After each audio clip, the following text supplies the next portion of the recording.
बिस्मिल्लाहिर्रहमानिर्रहीम। Dear students, अस्सलाम वालेकुम। आज स्टूडेंट्स हम अपना अगला क्वेश्चन शुरू करेंगे जो कि क्वेश्चन नंबर 9 है। और इस क्वेश्चन को अगर आप देखें तो स्टेटमेंट जो फर्स्ट लिखी हुई है, रिक्वायरमेंट वही है जो पिछले क्वेश्चंस में आ रही है, यानी record the following transactions into journal. हमने जर्नल के अंदर एंट्रीज पास करनी है।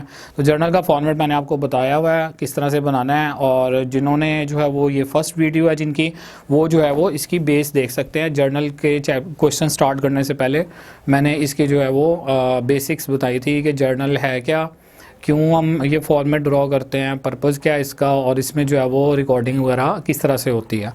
तो जो है न्यू कमर्स हैं इस क्लास के हवाले से, वो जर्नल के बारे में डिटेल से अगर जानना चाहते हैं तो वो बेसिक वाली वीडियो ज़रूर देखें। तो आज का हमारा जो है वो क्वेश्चन नंबर 9 है। रूल्स जो है वो मैंने लिखे हुए हैं assets, liability, capital, income, expense और ड्राइंग्स के, और इनकी इंक्रीज डिक्रीज भी शो की हुई है। तो यही बेसिकली हम जो है वो फॉलो कर रहे होते हैं, और ट्रांजेक्शन को पढ़कर जो है वो हम एंट्रीज जो है वो पास करते हैं, और डेबिट और क्रेडिट के रूल्स जो है वो उस एंट्री पे अप्लाई करते हैं। तो इसमें देखिएगा ज़रा, मे फर्स्ट की जो ट्रांजैक्शन है वो क्या है जी, started business with cash ₹6 lakh. Question number 9 का फर्स्ट पॉइंट। तो फर्स्ट में 2015 है, मे जो है वो 5th मंथ होगा 2015। थोड़ा साइड पर करके मैं लिख देता हूँ इधर। इसमें बिज़नेस की स्टार्टिंग हो रही है 6 लाख रुपीज़ से।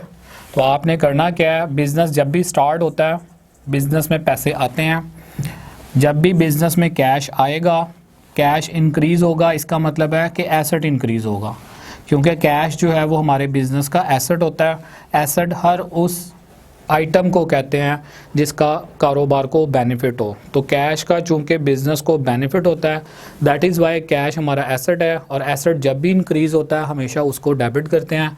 इसलिए पर्टिकुलर वाले कॉलम में आप जब कैश अकाउंट बनाएंगे, लिखेंगे, तो आपने कैश की जो अमाउंट है वो डेबिट वाले कॉलम में लिखनी है, जो कि 6 लाख रुपए से है। अब बेसिकली जो कैश है वो ऑनर लेकर आ रहा है, और अकाउंटिंग की लैंग्वेज में ऑनर की जो इन्वेस्टमेंट होती है उसको आप कैपिटल कहते हैं। तो जब ऑनर सरमाया लेकर आएगा कारोबार में, वो सरमाया रिकॉर्ड होगा कैपिटल के नाम से। बिज़नेस का जब सरमाया, बिज़नेस में जब ऑनर का सरमाया इंक्रीज़ होगा तो आपने, यानी कैपिटल जब इंक्रीज़ होगा तो आपने उसको क्रेडिट करना होता है। तो इसलिए जो सेकंड एस्पेक्ट हम इस एंट्री का रिकॉर्ड कर रहे हैं वो है कैपिटल अकाउंट, और इसको 6 लाख रुपए से क्रेडिट कर रहे हैं, क्योंकि कैपिटल की इंक्रीज़ क्रेडिट होती है। ट्रांजैक्शन जब कंप्लीट हो जाएगी आपने लाइन ड्रॉ कर देनी है, और यहाँ पर जो है वो इसकी स्टेटमेंट लिखनी है, यानी जिसको आप नरेशन कहते हो, और वो बिल्कुल सिंपल फॉर्म में, सिंपल वर्ड्स में होनी चाहिए। और वो क्या होगी, जो एंट्री से रिलेटेड डिटेल है। बेसिकली बिजनेस स्टार्ट करने की एंट्री है, तो यहाँ पर मैं लिख रहा हूँ बिजनेस स्टार्टेड विद कैश।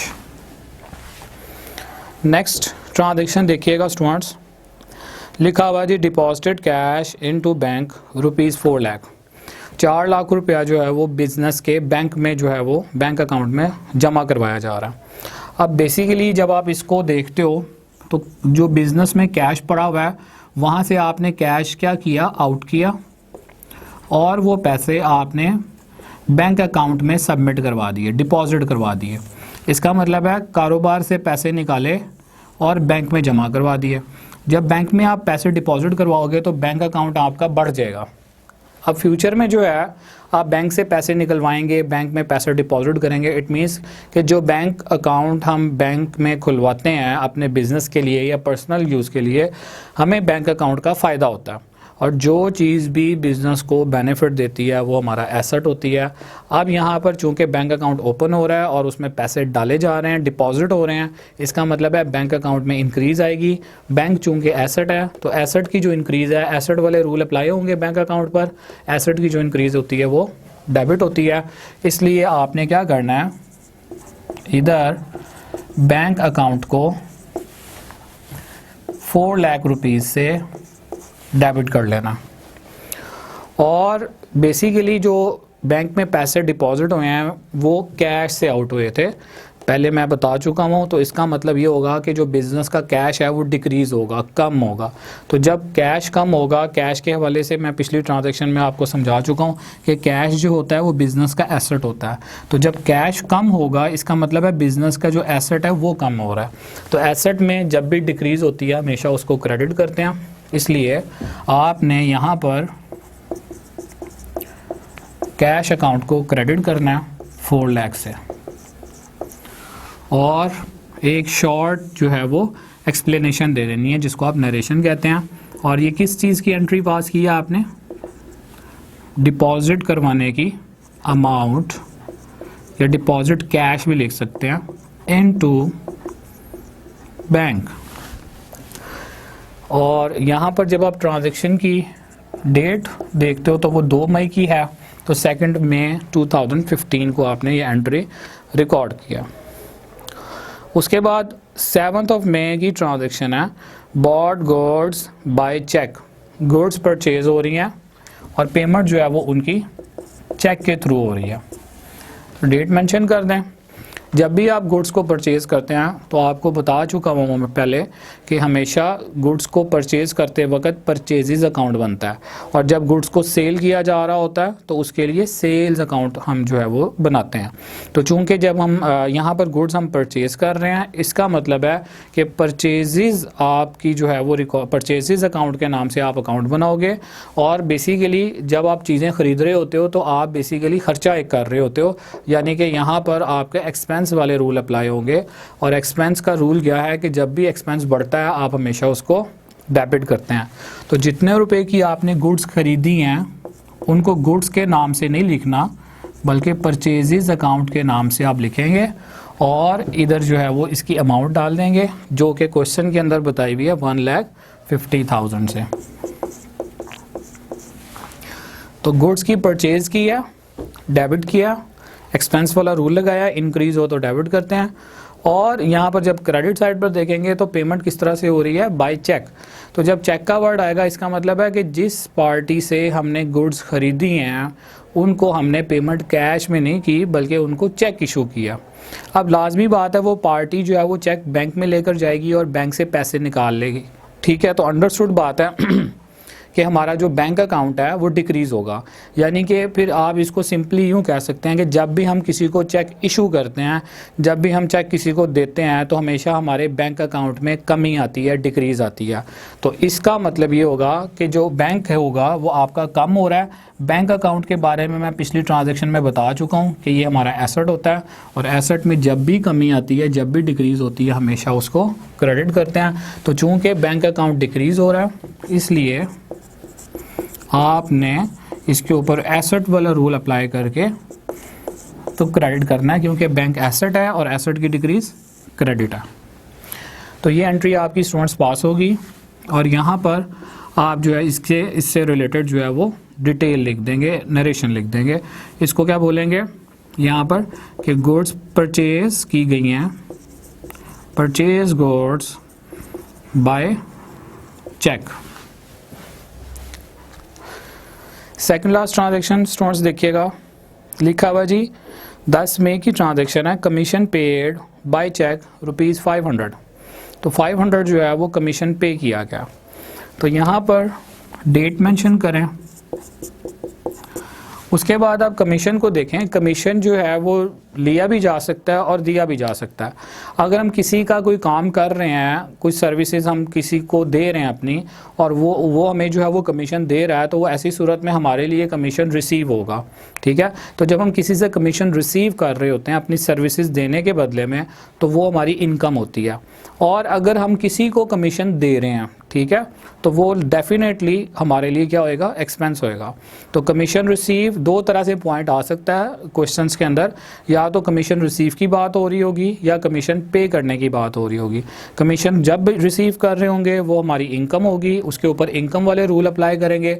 और जब भी कमीशन पे किया जा रहा होगा वो हमारे बिजनेस का एक्सपेंस होगा, उसके ऊपर जो है वो एक्सपेंस वाले रूल लगेंगे। तो चूंकि यहाँ पर कमीशन दिया जा रहा है इसलिए कमीशन का पे करना बिजनेस के लिए एक्सपेंस है, और एक्सपेंस जब भी इंक्रीज़ होता है हमेशा डेबिट करते हैं। तो आपने एक्सपेंस की जो इंक्रीज़ है वो रिकॉर्ड करनी है। 500 अमाउंट है, और एक्सपेंस का नाम जो है वो यहाँ पर कमीशन है। तो आप यहाँ पर कमीशन अकाउंट के नाम से जो है वो अकाउंट बनाएंगे और उसको डेबिट कर देंगे 500 के साथ। और इसके साथ ही आपने ये देखना है कि जो कमीशन आपने पे किया है वो किस तरह से किया। पेमेंट जो है वो दो तरह से जो है नॉर्मली हो रही होती है, या तो कैश के थ्रू या फिर बैंक के थ्रू। तो जब आपने बैंक के थ्रू पेमेंट करनी होती है तो आप चेक इशू करते हो, और जब आप चेक इशू करते हो तो आपका बैंक अकाउंट जो है वो डिक्रीज़ होता है। तो यहाँ पर जो है वो पिछली ट्रांजैक्शन की तरह यहाँ पर भी पेमेंट जो है वो चेक के थ्रू हो रही है। इसका मतलब ये है कि हमने कमीशन जिसको दिया है उसको पैसे नहीं दिए कमीशन के उसके, बल्कि उसको हमने चेक इशू किया। तो जब आप चेक देंगे आपका बैंक अकाउंट जो है वो कम होगा। बैंक बिजनेस का एसेट होता है, और एसेट जब भी डिक्रीज़ होता है हमेशा उसको क्रेडिट करते हैं। तो आपने यहाँ पर बैंक अकाउंट के ऊपर एसेट वाले रूल लगाने हैं और उसको जो है वो 500 से क्रेडिट कर देना, और नीचे जो है वो आपने इसकी नरेशन लिख देनी है। बेसिकली क्या किया गया, यहाँ पर कमीशन पे किया गया बाय चेक। तो ये स्टूडेंट्स हमारी ट्रांजैक्शन थी। लास्ट ट्रांजैक्शन देखिएगा, interest received on bank deposit. जिस तरह मैंने पिछली ट्रांजैक्शन में आपको कमीशन के बारे में बताया कि कमीशन पे भी होता है और रिसीव भी होता है। पे हो तो एक्सपेंस होता है, कमीशन रिसीव कर रहे हो तो इनकम होती है। इसी तरह से इंटरेस्ट के वाले से भी दो तरह के पॉइंट्स आते हैं हमारी बुक में, इंटरेस्ट रिसीव्ड और इंटरेस्ट पेड। अगर तो इंटरेस्ट पे किया जा रहा हो तो वो एक्सपेंस होता है, और अगर इंटरेस्ट रिसीव किया जा रहा हो तो वो बिज़नेस की इनकम होती है।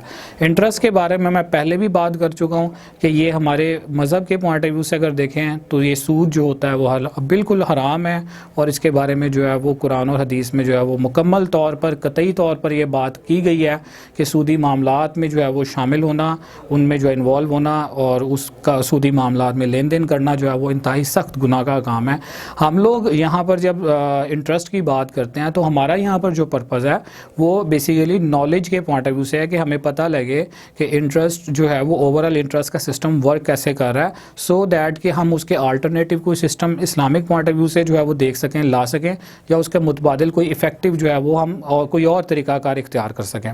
तो चूँकि ये चीज़ें नॉर्मल कोर्स ऑफ बिज़नेस में चलती हैं, इंटरेस्ट जो है वो बीइंग अ पाकिस्तानी कंट्री, जो पाकिस्तान इस्लामिक कंट्री है, being an Islamic country, interest वाले मामलात बिज़नेस में नहीं होने चाहिए, लेकिन हम जो है वो फॉलो करते हैं अपने जो है वो इंटरनेशनल सिस्टम्स को और इंटरनेशनल स्टैंडर्ड्स को। तो उसको देखते हुए जो है वो फिर हम अपने कंट्री में भी चाहते हुए कह लें या ना चाहते हुए कह लें इंटरेस्ट वाले फैक्टर को जो है वो इन्वॉल्व करते हैं, और ये जो है वो सारा गवर्नमेंट के अंडर होता है। तो बहरहाल ये चीज़ गलत है, लेकिन पढ़ाई के हवाले से अगर हम लोग देखें, नॉलेज के पॉइंट ऑफ व्यू से देखें, तो उलमाए कराम के जो है वो इस हवाले से फतवे मौजूद हैं कि आप जो है वो इसको समझने के हवाले से या तालीमी हवाले से जो है वो इसको आप लिख सकते हैं, इसको रिकॉर्ड कर सकते हैं, इसको अंडरस्टैंड कर सकते हैं, लेकिन प्रैक्टिकली इसमें इन्वॉल्व ना होना बेहतर है। तो मैं भी आपको यही बात कहूँगा जो कि हमारे दीनी उलमाए कराम कहते हैं। बाकी आगे जो है वो हम इसको सिर्फ़ और सिर्फ हमारा जो पर्पज़ है वो क्या है, इसको नॉलेज के पॉइंट ऑफ व्यू से समझना और अंडरस्टैंड करना।